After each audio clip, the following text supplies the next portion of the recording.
So right now I want to talk more about that new call hotline that we've been talking about. It went online early this morning, but there have been some issues in this first day of operation. This is the number you're supposed to call if you think you have symptoms. 12 News investigative reporter Lauren Hensley is also, you might say, on the road tonight. She is at her home as well, again, practicing social distancing. Lauren, what did you find out about this hotline?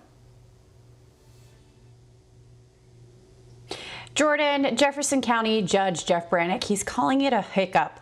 The call center is down 3 nurses, and he says the reason they're down those 3 nurses is due to a question on the screening process. These nurses say it's out of their area of expertise. So this is video from yesterday when Jefferson County Judge Jeff Brannick announced the creation of the coronavirus hotline. The call center went live at 8 o'clock this morning, and Judge Jeff Brannick says it's been pretty busy, taking more than 80 calls today.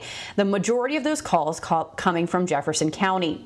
Right now, the center is down 3 nurses. The judge says the nurses say there was a question during that screening process they do not feel fits with their particular nursing license.